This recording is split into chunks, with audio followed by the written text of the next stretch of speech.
मालेगाव तालुक्यात 125 गावात ग्रामपंचायती असून या गावांच्या सरपंच पदासाठीचे आरक्षण तहसीलदार विशाल सोनवणे यांनी घोषित केले। यात तब्बल 67 गावात सर्वसाधारण वर्गाचा सरपंच कारभार पाहणार।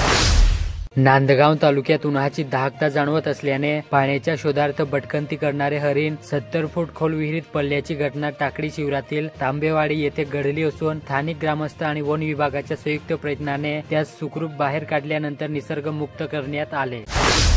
मालेगाव येथील शासकीय विश्रामगृहात राज्याचे शालेय शिक्षण मंत्री दादा भुसे यांच्या अध्यक्षतेखाली विविध विभागाच्या अधिकाऱ्यांची आढावा बैठक झाली। यात पाणी टंचाई तसेच विविध योजनांवर चर्चा करण्यात आली। उन्हाळी सुट्टी लागल्यामुळे मुले मुली घराबाहेर आजूबाजूला खेळण्यासाठी जास्त वेळ जातात। यावेळी लैंगिक शोषणाच्या घटना घडण्याची शक्यता नाकारता येत नाही। यामुळे पालकांनी मुलामुलीकडे अधिक लक्ष देत उन्हाळी सुट्टीच्या काळात काळजी घेणे गरजेचे आहे। मुलांना पालकांनी गुड टच बॅड टच बाबत समजावून सांगणेही तितकेच गरजेचे आहे, जेणेकरून मुलेही सतर्क राहू शकतात। मनमाड येथील महात्मा गांधी विद्या मंदिर संचालित कला विज्ञान आणि वाणिज्य महाविद्यालयाच्या 5 विद्यार्थ्यांनी लोकसेवा आयोगाच्या परीक्षेत यश संपादन केले। कडवण हे तालुक्याचे ठिकाण शहराची झपाट्याने वाढ होत असून मध्यवस्तीतून राज्यमार्ग गेला। रस्त्याच्या दुतर्फा निवासस्थाने, व्यावसायिक प्रतिष्ठाने आहेत। या पार्श्वभूमीवर कडवण नगरपंचायतीला अग्निशमन दलाचा बंब मिळाला असला तरी त्यासाठी प्रशिक्षित कर्मचाऱ्यांची प्रतीक्षाच आहे। सिन्नर तालुक्यात होऊ घातलेल्या 114 ग्रामपंचायतीच्या सरपंच पदाच्या आरक्षणाची सोडत येथील अण्णाभाऊ साठे नाट्यगृहात काढण्यात आली। तहसीलदार सुरेंद्र देशमुख, नायब तहसीलदार सागर मुंदुडा, अव्वल कारकुल गोरक्षनाथ पवार यांच्या उपस्थितीत सरपंच पदाचे आरक्षण सोडत काढण्यात आले। त्र्यंबकेश्वर येथे धार्मिक विधीसाठी आलेले लातूरचे महेश भागवत मुंडे यांच्या कारला मध्यरात्री अचानक आग लागून कार जळून खाक झाली। सुदैवाने या अपघातात कोणीही जखमी झाले नाही।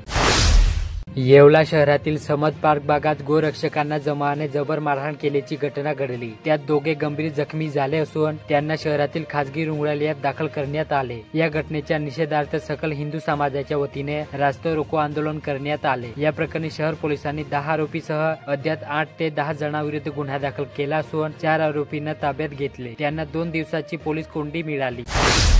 सिन्नर तालुक्यात माळेगाव औद्योगिक वसाहतीत काम करणारी महिलेच्या डोक्यात धारदार शस्त्राने वार करून खून झाल्याची घटना सोमवारी सकाळी उघडीस आली। कंपनीच्या कंपाऊंड मध्ये सोमवारी सकाळी महिलेचा मृतदेह आढळून आला, तर याच कंपनीतील एका कर्मचाऱ्याने गोंदे येथील आपल्या गावी गळफास लावून आत्महत्या केल्याचेही समोर आल्याने या घटनेमागचे गूढ वाढले। या दोन्ही घटनांच्या आपसात काही संबंध आहे का, याचा पोलीस शोध घेत आहेत।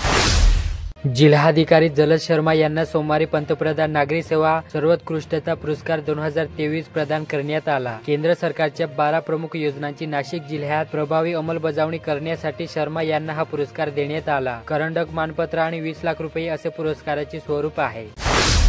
मुंबई आग्रा महामार्गावर पंचगंगा लॉज जवळ पुढे चालणारी मोटरसायकलला पाठीमागून येणारे अज्ञात वाहनाने जोरदार धडक दिली। धडक देऊन वाहन चालक पसार झाला। अपघातात 2 जण जखमी झाले। जखमी पुढील उपचारासाठी ग्रामीण रुग्णालयात दाखल केले। इगतपुरी तालुक्यात सिंहस्थाचे मूळ स्थान असलेल्या काहुनाईला बोरगज निधी द्यावा, संत संमेलनात आखाडा परिषदेचे महंत भक्तिदास महाराज यांची मागणी। इगतपुरी तालुक्यात दाणा नदी पात्रात एक युवक मासेमारी करण्यासाठी गेला होता, मात्र तो बुडाला। काल दिवसभर शोध घेऊनही त्याचा शोध लागला नव्हता, मात्र आज नदी किनारे त्याचा मृतदेह शोध कार्य दरम्यान आढळून आला। या युवकाचा मृतदेह उत्तरीय तपासणीसाठी गोटी येथील ग्रामीण रुग्णालयात दाखल करण्यात आला।